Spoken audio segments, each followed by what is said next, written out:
The story of Siddhartha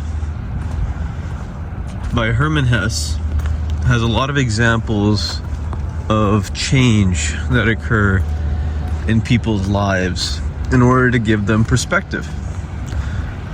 Siddhartha to me is one of many thousands of prophets, or at least prophetic people that have existed in our society.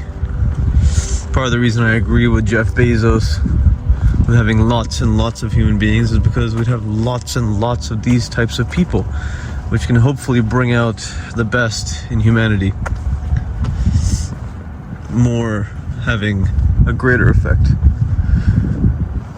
But in essence, Siddhartha goes through a metamorphosis, but he's always kind of been aware of something, having grasp over something that his peers, his cohort, did not.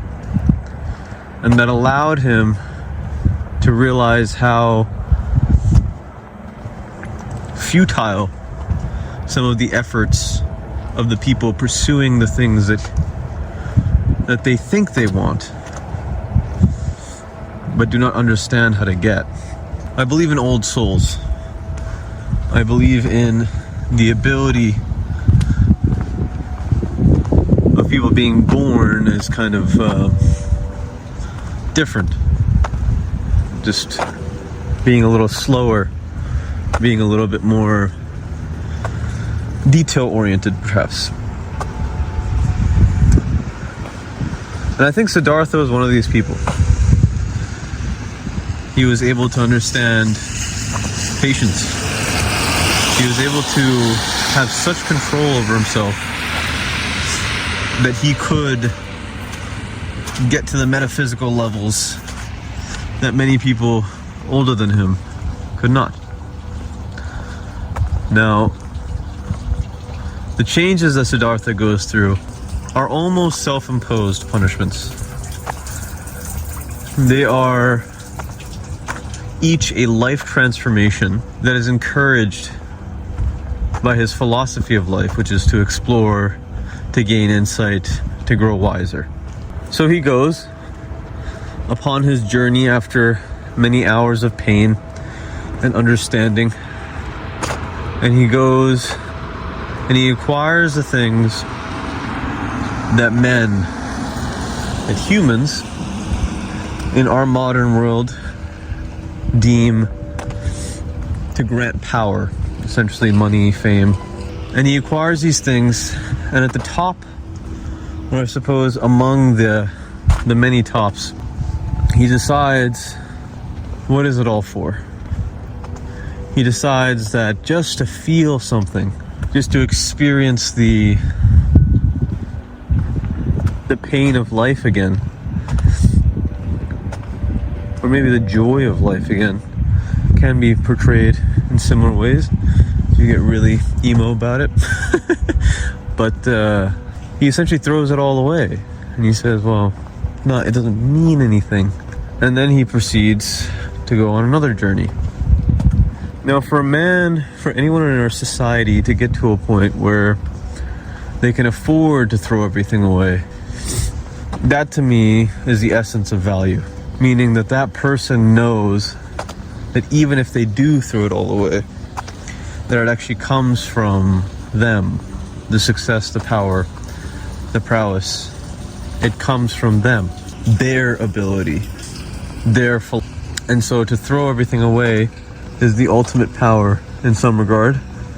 A power over one's destiny, I suppose.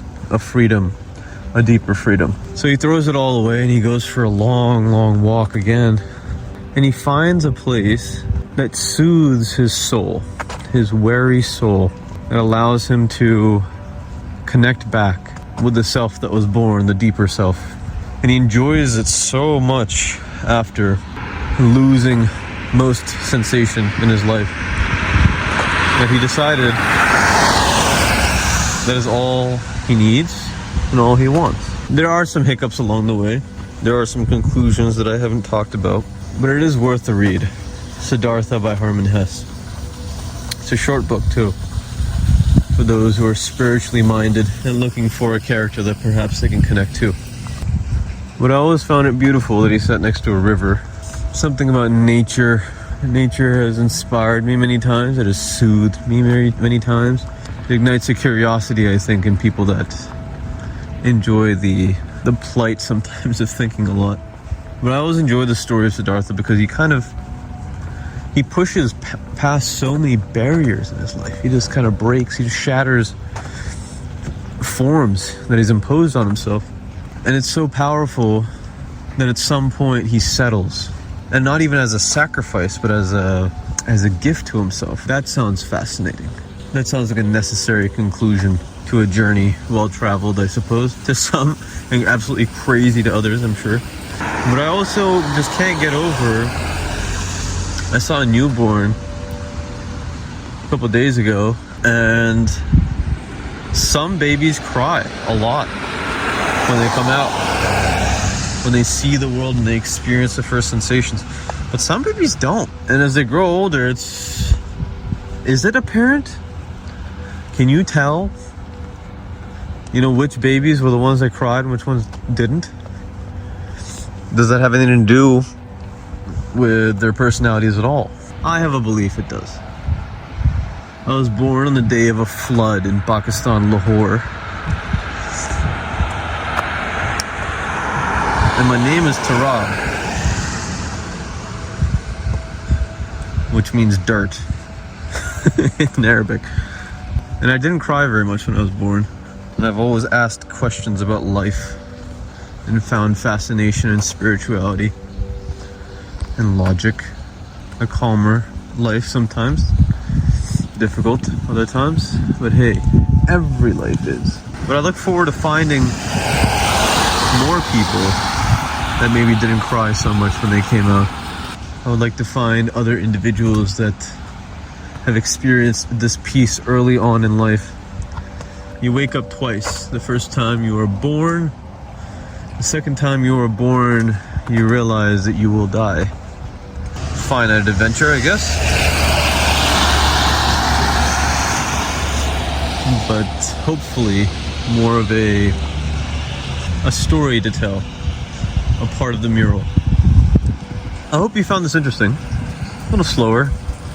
One of my evening walks. I haven't been out for a long time, but if you made it this far, you know what to do.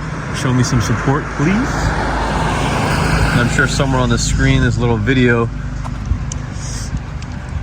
that you can click on if you're interested. Actualize your potential catalyst. This world needs you. Take care.